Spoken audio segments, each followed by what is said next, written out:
This week, I had the pleasure of talking to a very strong woman who tirelessly pushes forward on behalf of all managers, artists and music consumers up and down the country.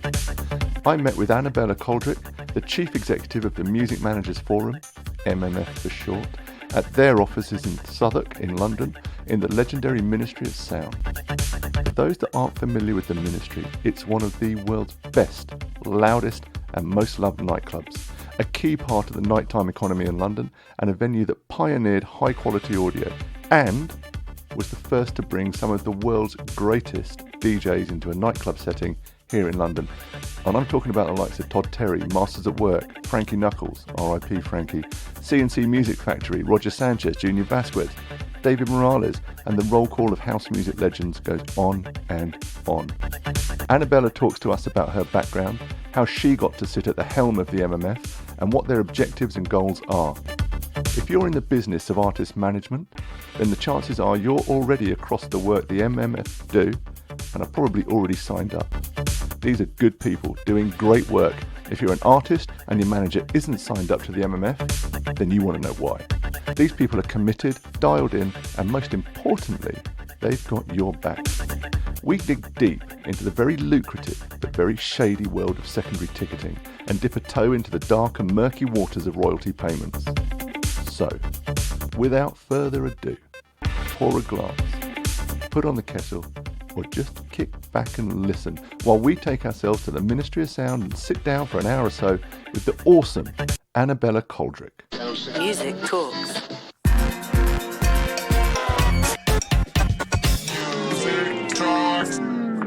Annabella Coldrick, thank you for joining us on the show. Lovely to meet you. Annabella is CEO of the Music Managers Forum, and she's going to tell us a little bit about the work that they do, the role of managers in the industry as it is today. But first, Annabella, can you tell us a little bit about your background and how you came to this role? Yeah, I started at the MMF it's around 3.5 years ago now, and it's probably slightly a curveball way into the industry. Immediately before the MMF, I'd been at the Design Council as Director of Policy and Research, so not music at all, but design. Before that, I'd been at Which, the consumers organisation, running consumer campaigns. Before that, I'd been in the UK government. I worked for Cadbury at one point, travelling around Europe. So not a music background? Well, yes and no. So my very first, I used to manage bands at university. I was president of the band soc. I've always loved politics and change and like how you run campaigns for change. And my first job was out in Brussels, working with a load of European organisations, including one called the European Publishers Council, that wasn't music publishers, it was magazine and newspaper publishers. But I worked on the copyright directive in 2000, 2001. So although I don't have a traditional music background at all, I understood.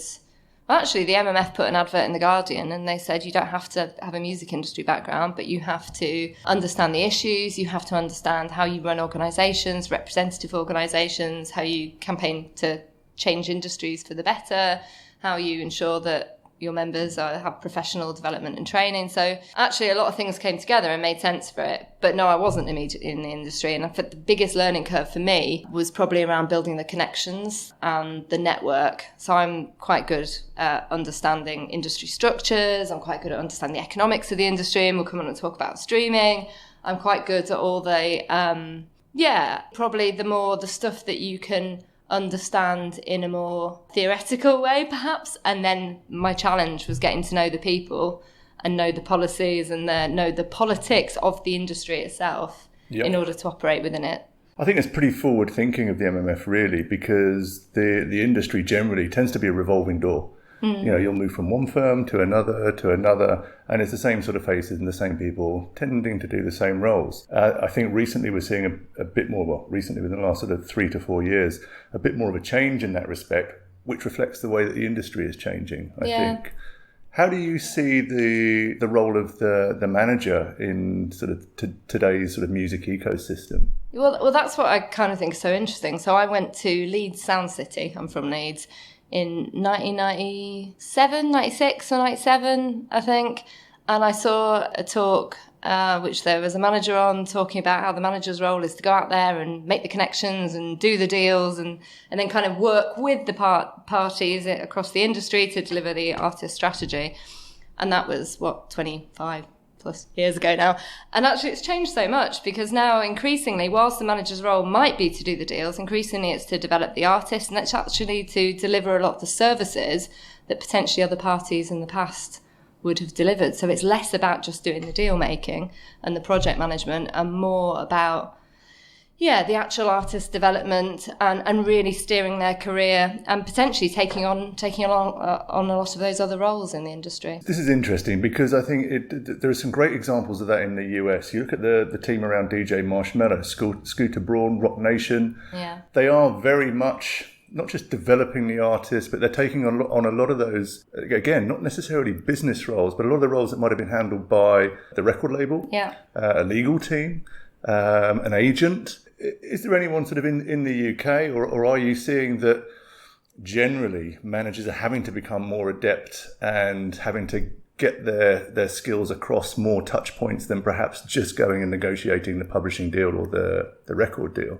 Yeah, and there are so many options, so many examples of that. And also I think sometimes they're through necessity. You talk to Jamie Oborn, who manages 1975, and he'll say, we tried to get a deal with every label out there and we were rejected many times, so we went and did it ourselves. Obviously now they've partnered with other existing parties in the industry, and they've partnered with label structures, but having to set up their own label because he believed in the vision of the artist and no one else wanted to do those deals at the time. I think in some other cases it's an active choice by the artist. We don't want to sign a traditional deal in the traditional industry. We want to own our own rights. We want to do it ourselves. In fact, quite a few of the managers I talk to, are deliberately doing that. At some point, they will need to strike. When you're going multi-territory, you'll need support in other territories, but then you're maybe structuring your deals in a very, very different way. So it's no longer about rights assignment for life in exchange for investment in the short term to build the career. It's thinking about, well, actually, do we have different structures and different remuneration from those structures, and maybe a bit more of a service relationship with the other parties overseas, rather than a rights ownership one. Yeah, I think that's interesting. I mean, we've spoken to other guests about this point, about the sort of fragmentation of the business generally, and about the emergence of service providers providing niche services that usually would have been covered by the label, the publisher, the larger sort of player in the ecosystem. I think the question of your masters owning the work that you create, I think, is a big one. Do you see more, or are we starting to see more structures such as licensing, recording the masters and then licensing them to a label for sort of distribution, for example, rather than going in and signing away everything? I think increasingly so. And I think there is probably quite healthy competition now as a result. So you have services like AWOL, Artists Without a Label, where you're not assigning your rights, but you're still handing over a share of revenue in exchange for services. You're seeing shorter term license deals where artists will license their rights and get them back after a certain amount of time, which is obviously increasingly the case in publishing, but moving into the recorded side as well. And I think that competition is good, because obviously if relationships are good, then, even if you get your rights back after 20 years, if you're working well with the people that you trust, then you will continue to work with them in future. You're just no longer bound to a contract you might have signed when you're very young, and then you're still stuck with a long time later. And it means that everyone has to do a good job for their money, which is sort of what it should be, really. Yeah, agreed. And I think that sort of hand in hand with that change, it's forcing those larger companies to be more transparent about the work that they're doing, about the deductions they're making from the royalties that you're earning. Again, we've talked about this with other guests, and the days where you get a royalty check every 6 months that's from the previous 12 months with very little in terms of information where that money's come from are long gone, which has got to be a good thing, really. Yeah, absolutely. I think the recorded side of the business has been pushed much more in that direction, probably because of the digital distributors. So if you start off by releasing your own music, and you start by seeing exactly how many streams you've had and exactly how much that's earning, when eventually maybe you do go and do a deal, you have a very good sense of what your music should earn, and you can look at how many streams you've had in each service, and it's essentially those checks and balances should be in place, so it's no longer this kind of murky world where you don't know how the money flows. We've been doing this digital dollar project for the last 5 years now, working with Chris Cook of CMU, not only understanding how the digital pie is divided up, but what the challenges are around that.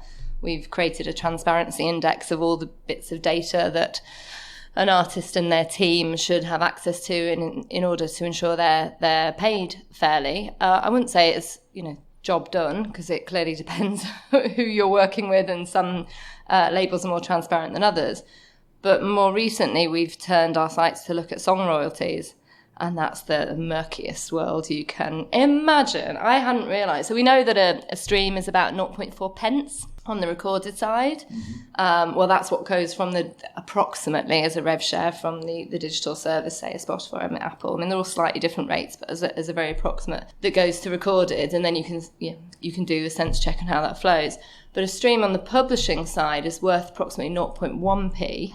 But that 0.1p appears on your royalty statement in 3 different places, because part of it is the mechanical payment for the mechanical song royalty. So that comes down one royalty chain and you get your share of that.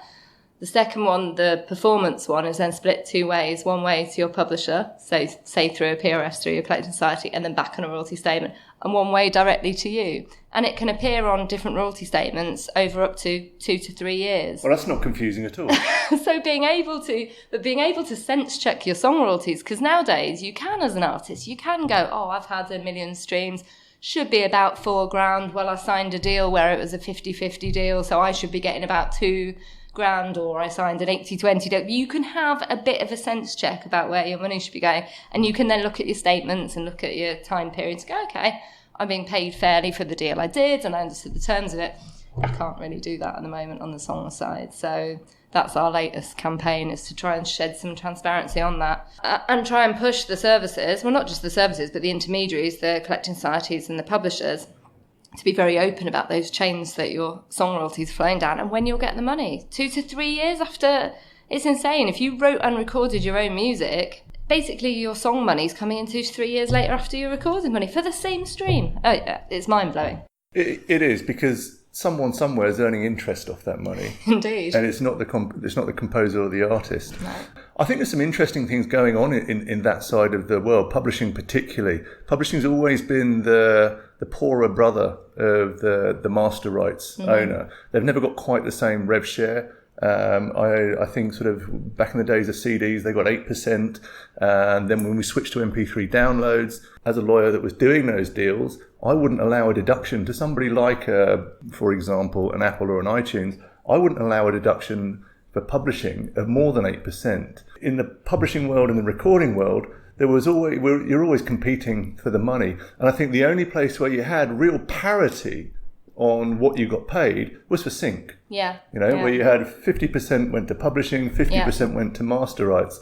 Now, I don't understand why that's not an equitable solution across the board, and why it should only apply to sync. But a pat on the back to the sync guys that managed to get that deal as an industry standard. Yeah. With regard to PROs, I think this is an interesting one just to sort of hit quickly, because this is an area that I think has been ripe for disruption. These guys enjoy, or until relatively recently, have enjoyed a monopoly on a territory by territory basis. They have a great black box fund where they can't match writers to performers. So there's a huge amount of cash sloshing around in these organisations. We've just seen today that the Spanish Collection Society. Indeed, yeah. So, and they're not the only ones. No. They've been thrown out of the International Collecting Society organisation for corruption, haven't they? Which is. Okay, let's hit a few of those acronyms. If you don't know, a PRO is a performance rights organisation. These are the bodies, usually not for profit, that are responsible for collecting the royalty payment associated with the performance of a composition or recording. This includes live performance, airplay on the radio, or even a stream. They all attract royalty payments in respect of the performance, as well as the royalties due in respect of the recording and publishing or mechanicals. Complicated enough for you yet? The Spanish PRO is Sociedad General de Autores y Editores, SGAE, SGAE we refer to it as. They've recently been thrown out of CISAC, CISAC, the International Confederation of Societies of Authors and Composers. CISAC has 239 member PROs across 122 countries. Now, to put this part of the conversation into context a little, the corruption claims against SGAE go back over 15 years. Over the next 5 minutes or so, there will be more reference to other acronyms. The PRS, for example. The PRS is the Performing Rights Society. They're the main PRO in the UK, or to give them actually their full name, PRS for Music. And AMRA, A-M-R-A, is the PRO set up by and affiliated to Cobalt, who at the time of recording are globally the third largest music publisher. Back to the chat. I mean, it's kind of mad. Actually, on streaming, nearly double the amount of money, double the amount of revenue, not the amount of money, but double the amount of revenue share goes to publishing than went to publishing on physical. As you said, about 8%, wasn't it? It's about 15% of rev share on streaming, 12 to 15, depending on the country, depending on the deal. But what they've done is replicated those territorial structures. So if your music is streamed in Australia, if you've got a global distribution deal, your money on the recorded side will come back and then appear on your royalty statement. So I could upload my music through a distributor and get that money from my track streamed in Australia, as I said, a month or two later. But on the song side, even if I wrote my own song in Australia, that money's going to go to the Australian Collecting Society. They're then going to try and match it against their data. And if I'm lucky, that might then eventually come back to PRS. It will take everyone takes money off along the way. Never mind the fact it's sat in the bank accounts earning interest. They're also all taking deductions along the way. And it's interesting, one of the things we're pushing for is that actually we know that societies have reciprocal relationships and they don't like to disturb those relationships, and it's all about goodwill.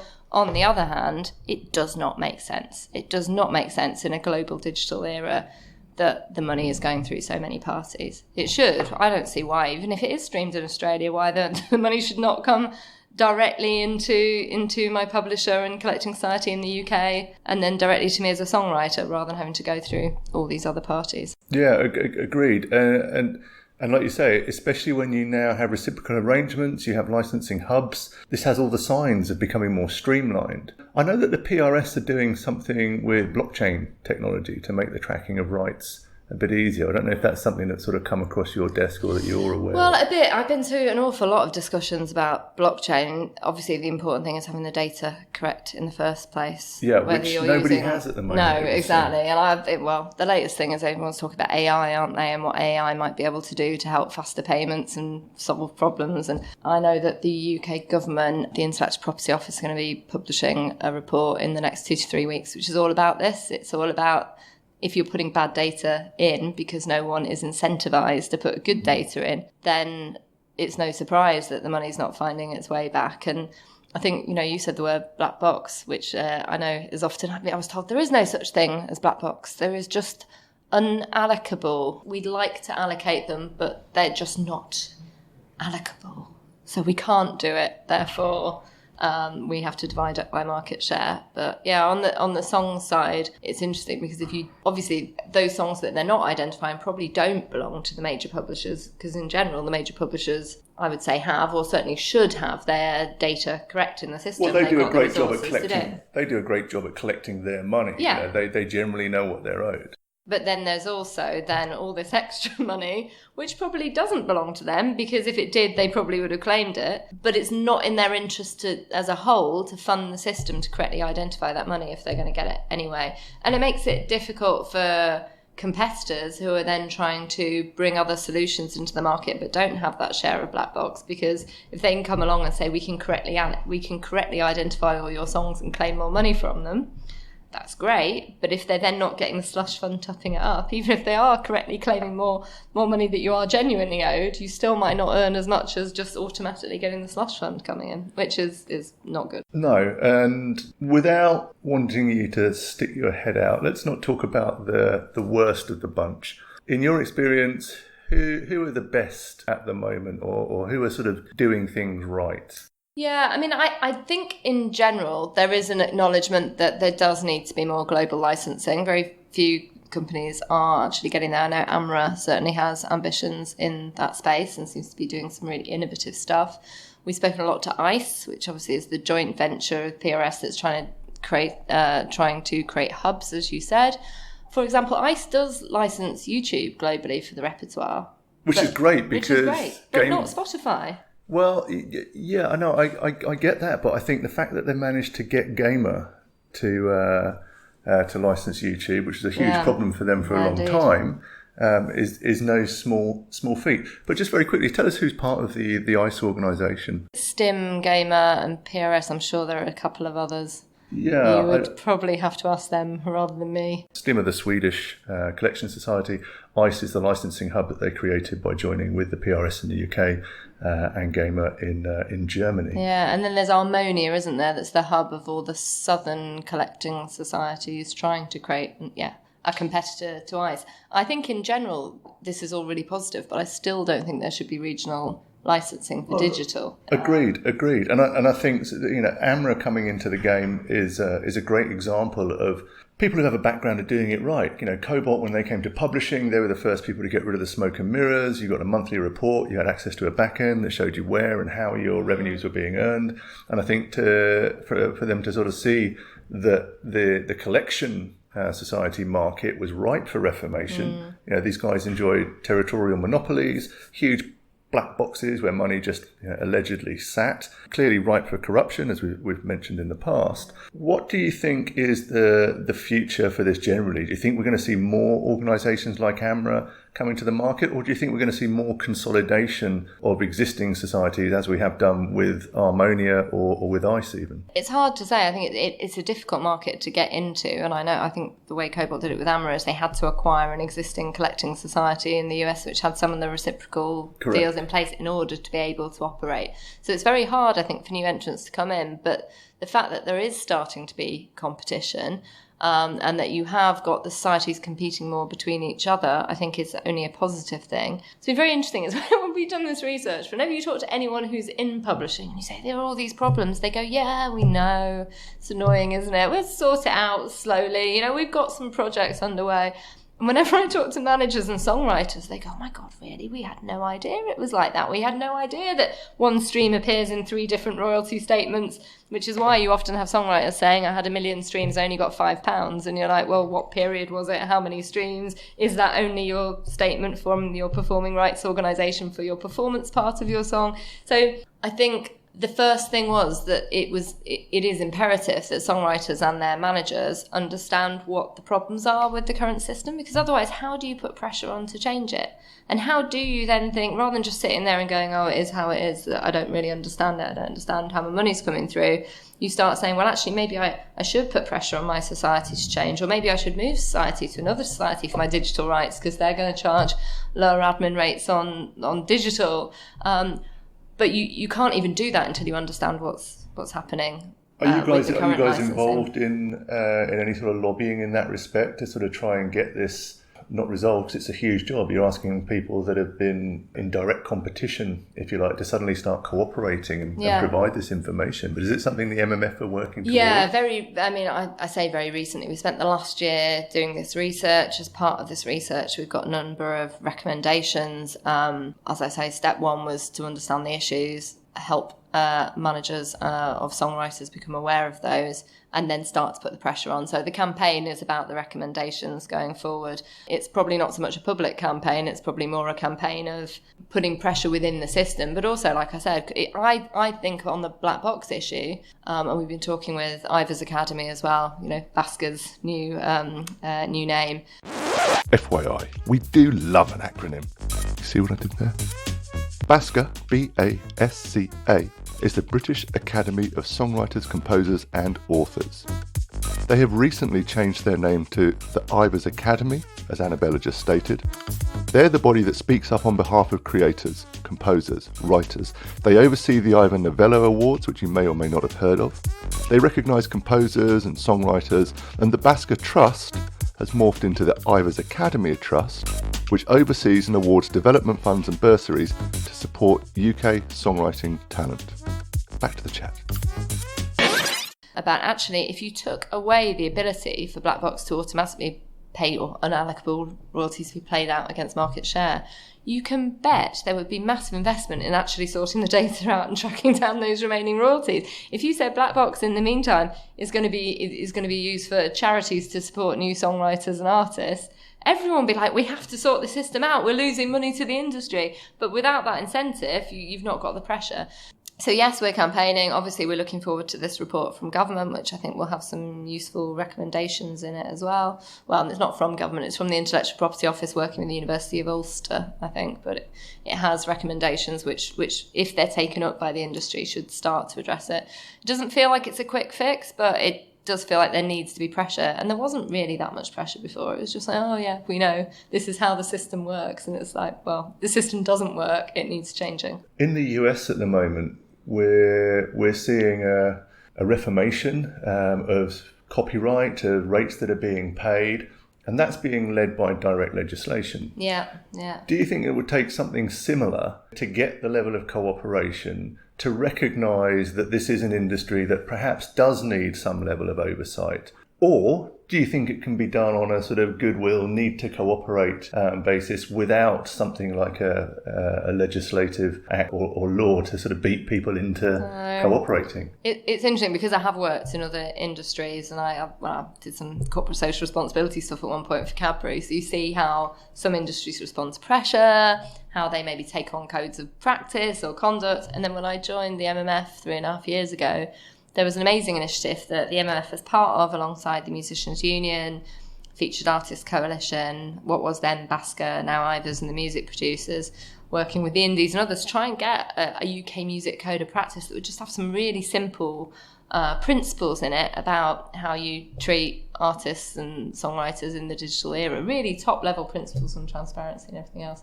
And we weren't able, in fact, at one point, we weren't able to even discuss that within the UK music boardroom because certain players around the table did not want to talk about those issues.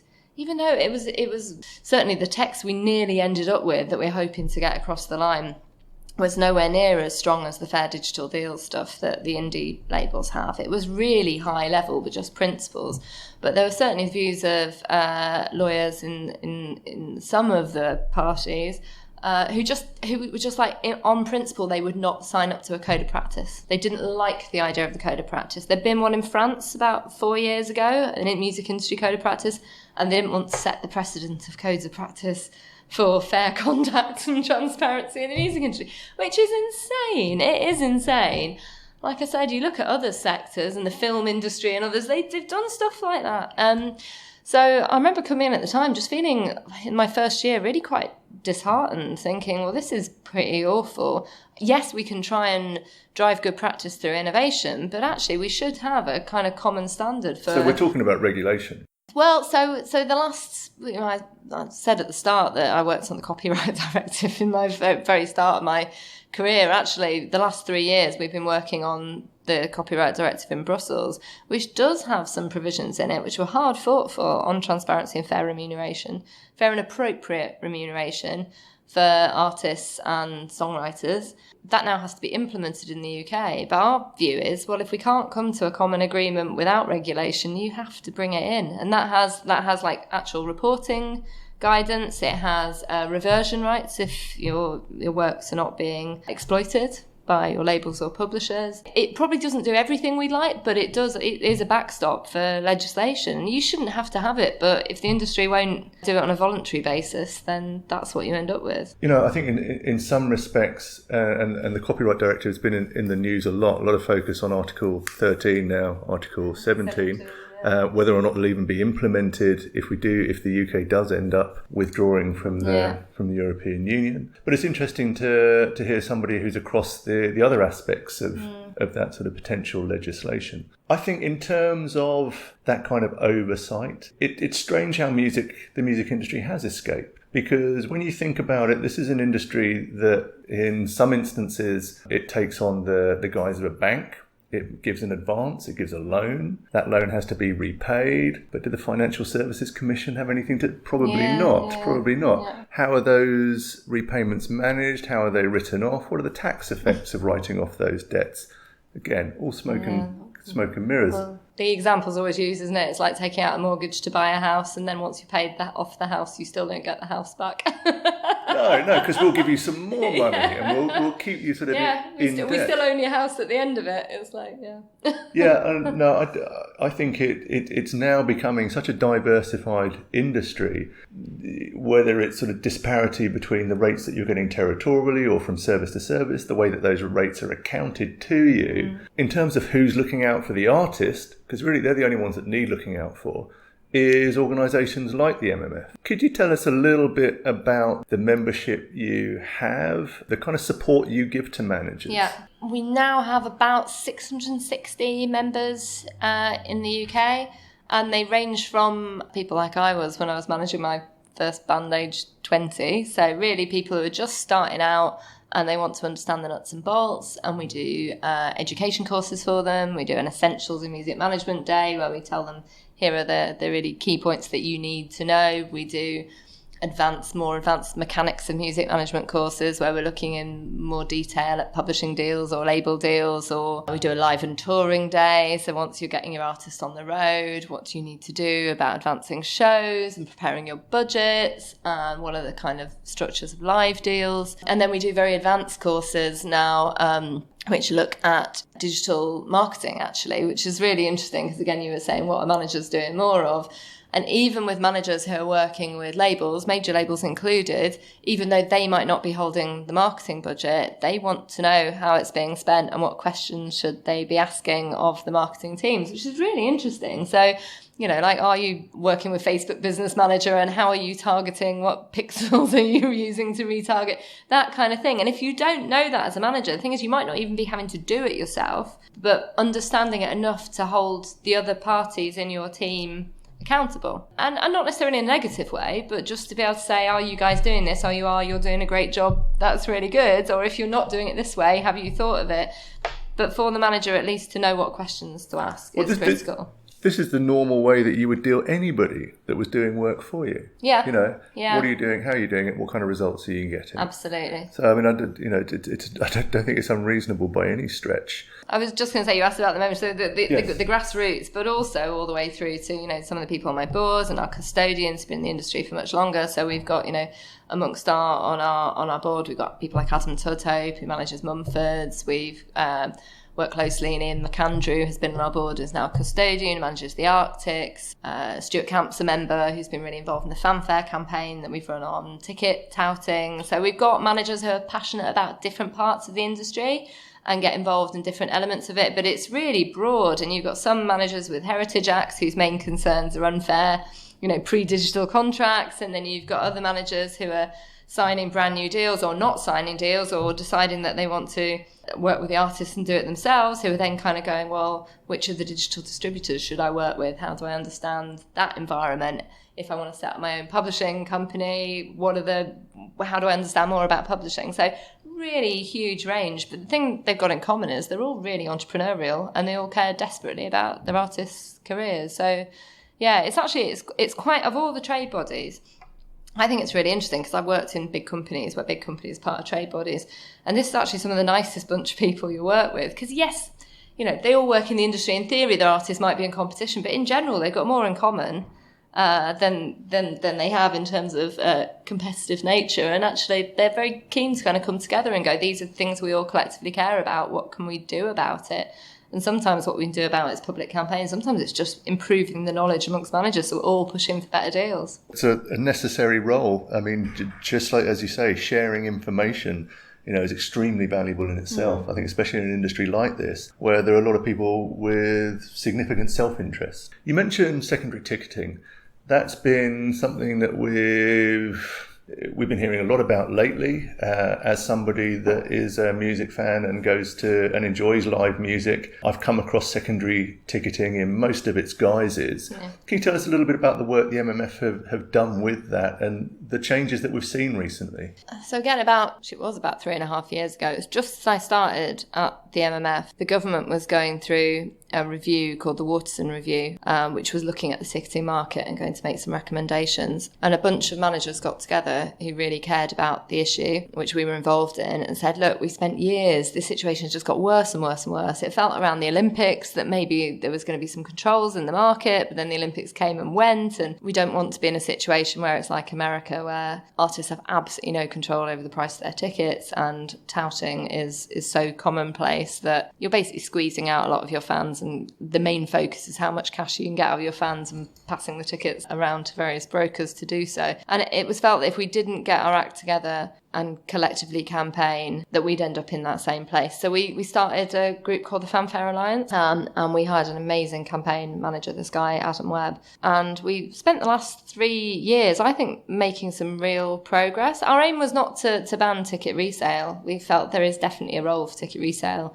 You put a show on sale a year before the show is actually happening, something might happen. Someone might get married a friend might get married that weekend, or something might happen in your family, which means you can't go, or you might move country because you get a new job. It is fair and reasonable to be able to have an outlet to sell your ticket. It's not the same as industrial ticket touting, and it's not the same about us trying to rip people off. So yeah, our aim was never to stop resale. It was to try and have fan-friendly resale. When you say industrial resale, just tell us very quickly what you're referring to or what that entails. There are professional ticket touts, or brokers they call themselves, who all they do is buy up large numbers of tickets for what they think will be high demand shows, and then try and sell them off for as much profit as they can do. They're businesses, it's business to business. The issue that we had was they were masquerading as consumers. So I don't know if you remember all the StubHub campaigns, your friend's you've broken your leg so your friend can go to the gig instead, or it's they can't go so you can. It was all giving this impression that it's ordinary people passing on stuff they can't do to ordinary people. And you're like, okay, that sounds nice, but actually you then look at the percentage of the sales. Adam did incredible research. At that time they weren't declaring who was selling the ticket, which is against the law. If you're a business selling to a consumer, even if you're a broker, you've bought 100 tickets for a gig and you're selling them to consumers, you have to declare who you are by law. As a consumer selling to consumer. Who do you declare that to the for example, the point of sale. So when I'm on, which I'm not, but if I were on StubHub or Viagogo, 3 years ago, I would just see one ticket for sale, £300. I'd have no idea who I was buying for. Now it has to say, this ticket is from this business. I mean, some of the businesses, there's some insane names for them. A lot of them are through PO boxes. Some of them are in Canada. There's a guy in Hong Kong. There's one in the Virgin Islands. But they're all being bought up by companies who are masquerading. And obviously you have different rights. So if I, as an ordinary person, sell you, I don't know, an old record or an old book, it's consumer to consumer. If what I do is regularly buy up records and sell records to you, I'm a business and you have rights against me if I'm selling you defective products and all. You kind of come into a different space of consumer rights. So part of what we were doing was making sure the law was properly enforced. And by being able to do that, we're suddenly seeing that hundreds and hundreds of tickets, about 80 to 90% of tickets on these sites were being sold by brokers. And if they're brokers that are based offshore or in other foreign territories, there's very little that you can do in terms of disclosure to find out who they are and what their actual interest is, whether it's commercial or private. So that main thing was putting the onus on the platforms, because of course StubHub, Viagogo, and actually the Ticketmaster secondaries that were open at that time, they knew that person was selling 100 tickets. Originally, they were like, it's not our responsibility to declare it. And you're like, well, you're taking a fee. You're giving them preferential rates. They've got access to back office systems where they can list and relist, or kind of incredible software that if you're a broker, you get access to, which you wouldn't if you were trying to sell the ticket when you genuinely couldn't go once. But if I'm selling several hundred tickets a year or 1,000 tickets a year, I'd have access to all this software. I mean, some of them are based in the UK. There's a guy up in Scotland, I think he's now got 20 staff and very nice house and car, and he's got multiple credit cards in the names of everyone of his family, and that's what he does over and over and over again. There are many who are offshore, and then the question is, well, where on earth are their profits going? And also, I think the point for us was, if an artist wants to rightly set the price of their ticket, if they want to, if they don't, fine. If they want their ticket to be accessible to a certain percentage of the population, they don't just want to make as much money as possible off the one gig. They say, I want my tickets to only be 30 quid or 20 quid because I know there are people out there, or I want 10% of my tickets to be available at that price because I know there are people out there who I want to be my fans and I want to stick with me for the next 20 years. who can't afford £100 a ticket. I want to be able to get those people in my show. They should have the right to do that without the tickets all being hoovered up. So what's the effective solution, or where is it sort of pointing to? Because I know that, you know, some of these people that you're referring to, they're using bots to buy up huge chunks of tickets in a very short period of time. I think that was a misnomer. Bots, really? Yeah. Okay. I mean, some of them would say bots. We'd ask for evidence. Where are the bots? Actually, we just got people buying up lots and lots and lots of tickets. So it was physically... They were using some autocomplete, some of them as well. But there were people behind it. And this idea of, it's bots, like to make it sound like it's something that's not real people. It was real people. And sometimes it was like the team of 20 staff. There's a guy in Italy with 50 staff, people buying stuff out in India, all using multiple credit cards. Probably using some autocomplete software as well, but it's not nameless bots, it's people. Okay, that's interesting. And what about, I mean, I've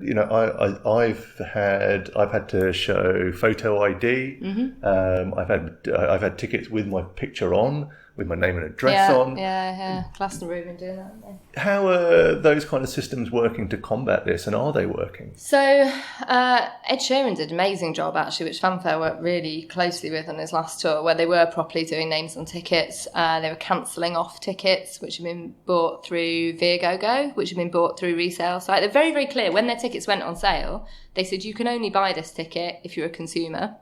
It's invalid if you're buying it as a business. So you can't do that in the first place. You're not buying a valid ticket. You're going to have to turn up with the person who's bought it. And they then enforced that. I think 3 years ago they'd had shows where huge numbers of the tickets were touted. Massive problems, lots of fans complaining they'd been ripped off. It was quite heartbreaking, actually. I met a few of them because we did some stuff in Parliament and we went to Viagogo's offices and tried to doorstep them. And I met some of the people who'd been ripped off. And it was really sad. It was, people in their 60s who'd tried to buy tickets for their grandkids, and they thought they were paying £200. Actually, by the time they clicked through, it was £1,000, couldn't afford to pay their mortgage. I mean, it was like heartbreaking stuff. It was really, really horrible. Then a year and a half ago, when they put all these measures in place, really clear communications to the fans, really clear resale sites as well. So if you can't go, here's where you can legitimately resell it, but do not buy it to resell it. We're not selling to businesses. And then enforcing it. So if you turned up with the Viagogo ticket and we knew that you'd been a resold ticket, then it would be cancelled off. You then had a right to claim your money back off Viagogo because the ticket was invalid and supposedly they have a guarantee. The Ed Sheeran team would then sell you another ticket at face value. At the venue? At the venue. So you get in and you'd then have to claim back the £300 from Viagogo. They were obviously furious. They were not happy at all about this, but they've got a fan guarantee that supposedly says if your ticket's invalid, you can claim the money back. I'm going to jump in here because this hadn't really lit my radar up until recently.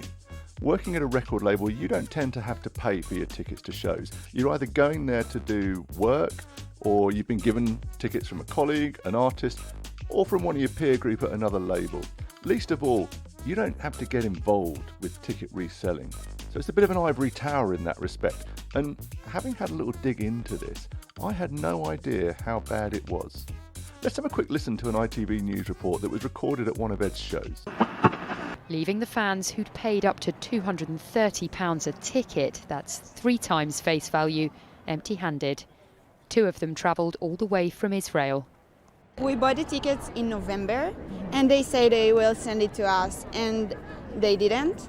And then they say, come to this hotel. Paid about £400 all in total. For 2 tickets. For 2 tickets, Standing yeah. as well. All of these envelopes are empty. Even the expert who's trying to tackle the problem couldn't believe Viagogo could be buying tickets off the street.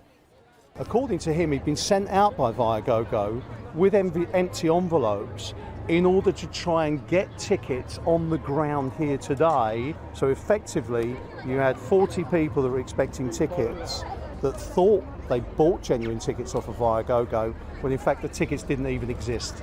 So all the people who were expecting to pick their tickets up from the Ibis Hotel this afternoon have instead been brought here, where there's a dedicated team of people helping what they call the victims of Viagogo. And as you can see, they're not the only ones. They did eventually make it inside. Like 3,000 others that came here over the weekend, they were given the chance to buy a new face value ticket. Now, Viagogo and StubHub were started by the same guy. Obviously, he couldn't get enough of screwing over music fans. In the UK, This was taken so seriously, in no small part due to the work that Annabella is talking about, the Fanfare Alliance, MMF, amongst others, the work that they were involved in, that Viagogo were hauled in front of a parliamentary select committee. At least they were supposed to be. But they just didn't bother to show up, despite having offices in London. In their absence, they were accused of naked mis-selling and fraud, showing contempt for Parliament and a lack of respect for the British public, and that their business smelt of exploitation and deception at every level, and that they made Stan Flashman look like Mother Teresa. And if you're unsure who he is, then it's not a compliment. Stan was a notorious ticket tout, probably the worst, that famously claimed to be able to get tickets for anything, from the FA Cup final to the Queen's garden party. All at a price, of course. We also helped with people who bought tickets through Viagogo on credit cards because the tickets were invalid. And so if you're buying something that's invalid, your credit card insurance covers that. So you can then, we worked with the promoter, Kilimanjaro, who did a great job in contacting all the credit card companies saying these tickets are invalid. They've been bought against the terms and conditions. Therefore, the fans should be able to claim the money back on their credit card in the first place. So that happened, which hurt their business interest. We also made sure that the law was enforced. So the platforms are responsible for saying who it's being sold by, but also for listing the seat and row number. That was already the law, that you had to list the seat and row number, but it wasn't being enforced before. So by doing all this stuff in Parliament, working with the Competition and Markets Authority, that was then being enforced. So you could see exactly who was reselling your tickets and which tickets were being resold. So you can go, all right, the whole of that row has been resold through Viagogo. We're going to cancel the whole of that row off. So the more you do that, the more you disrupt what they saw as a really easy, profitable market to make quick money. And then the last tour, the tour this year that's gone on sale, I understand that hardly any tickets have been touted at all because it's just for the brokers, the touts. It's not worth it. They're suddenly like, oh, actually, this is supposed to be just cheap cash where we buy something for £75, we'd sell it for 500, easy money. Now it's like, oh, I bought it for £75. Well, actually, I might not get my £75 or I'm going to have to claim the £75 back. It's a whole load of hassle. They're obviously still targeting tours that don't do that. But StubHub increasingly have been better. If you write to StubHub and you say, we do not want our tickets listed for sale on your site, they are for consumers only, they will not tolerate them being listed against the terms and conditions. So we've certainly seen where the artist and manager team are really proactive and plan for it at the start, you can virtually stop it now. Are a lot of managers and artists doing that? Some are, and some are doing it really well. Ignition are brilliant at doing this. As I say, the Everybody's team have been really good at leading on it, the Wildlife team. I think when it's something the artist really cares about, you can't stop it absolutely entirely, but the Ed Sheeran example is a great one. It was a massive problem. It was a medium-sized problem, a lot of headache, cost a load of money. Now it's virtually stopped or virtually, not quite, but virtually stopped. It's such a tiny proportion now. Yeah, Ignition did stuff with Catfish and the Bottlemen, like really good stuff on this. Mumford and Sons have been leading on it for years. Actually, Adam Tudhope was really behind this campaign. They care about it very deeply. The artists, again, they want the accessibility for the fans. They don't want the tickets to be 500 quid, 1,000 quid, when their intention was to sell it much lower than that. So, our view, and Fanfare is about to put out a guide for artists and managers, which is basically a simple set of terms and conditions. And it says even if you can't check every ticket on the door, if you put these T's and C's in that must only be resold through a fan-friendly site, here are the fan-friendly sites, you have to offer resale. You can't just say this ticket may not be resold. According to British law, that's overly restrictive. So you need to offer a route to resale. You can say it's for consumers only, as you can also say it's for over 18s. You know, you're allowed to put restrictions on, but you have to be really clear about those restrictions.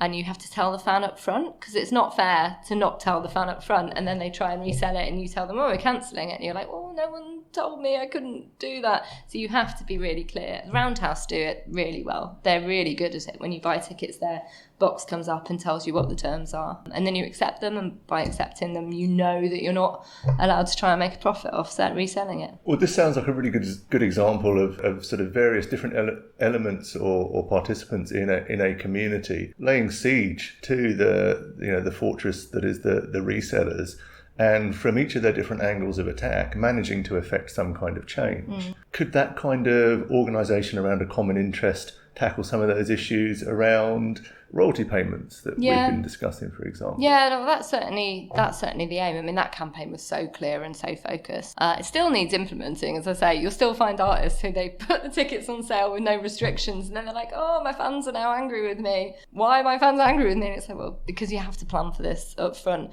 But yeah, that collective power. I mean, the whole point of the Music Managers Forum, ever since it was formed in 1992 in Manchester, has been that collective voice and the idea that we're stronger working together on a common cause, sharing information, helping change the market, than we are if we're just all trying to do it as individual deals. Because in that case, you will find, and actually Ed Sheeran's a great example of it, you'll find the biggest artists in the world can manage to make a difference. The challenge is then, can you make sure the smaller ones can as well, and those on the way up? And that's where their team have been really amazing, and it's actually doing all that, but then sharing it all and trying to make sure that other people can benefit from it as well. Yeah, definitely. I'm not sure I wouldn't say that's been easily solvable. I'm not sure the royalty stuff is easily solvable either, but yeah. A bigger mountain to climb, yeah, possibly. It is, but I mean, I don't know if you remember this from your label days, but all the stuff around Spotify equity, the MMF was a really strong voice there in saying, you guys have done a deal on this. We want to see this shared with artists when it's realised. And we've had a few managers get in touch over the last year or so, kind of saying, hey, we got it. Yeah, We've seen some payments come through. We can't believe it. And the indies have shared. Some of the indies have shared it 50-50. It's amazing. No, I think that, and again, this is something we've spoken to other guests about. It's been cited as an example of the labels sort of starting to make a move towards a more artist-centric approach to their business. Because initially, they had these huge chunks, $1-2 billion worth of equity in Spotify, once they'd IPO'd. And then there was suddenly the question about what are they going to do with the money? How are you going to divide it?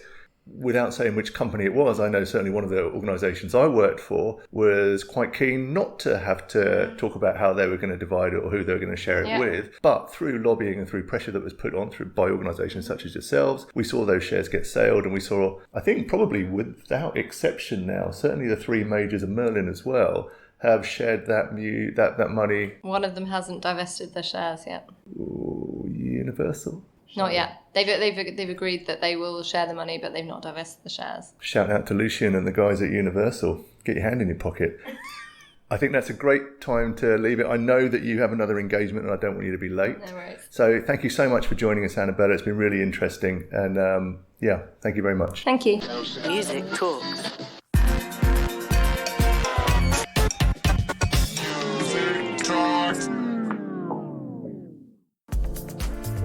Well, I hope you enjoyed getting to know Annabella a little bit better. And I think you'll agree, a strong woman in an industry that is shamefully underrepresented by women like her. But that's changing, isn't it? And if this was the first time that you've come across the Music Managers Forum, then maybe now you have a better idea of the work they're doing for music fans and consumers of good music and live shows up and down the country. In a word, tireless. You can keep up to speed on the various causes they are championing by showing some Twitter love and following @MMFUK.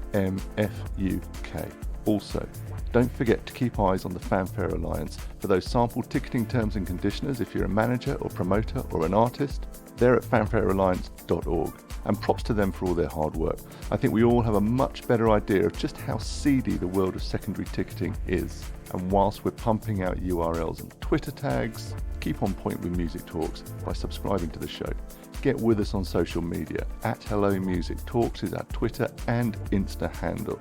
And don't forget, if you can, show some love over at our Patreon page. Search for Music Talks podcast, and the Spotify playlist for the episode is under the same handle, Music Talks Podcast. As ever, we owe a Ministry of Sound-sized debt of gratitude to our guest this week, the amazing Annabella Coldrick, and of course to Brutal Deluxe, who produced our theme and audio, and to you, our listener.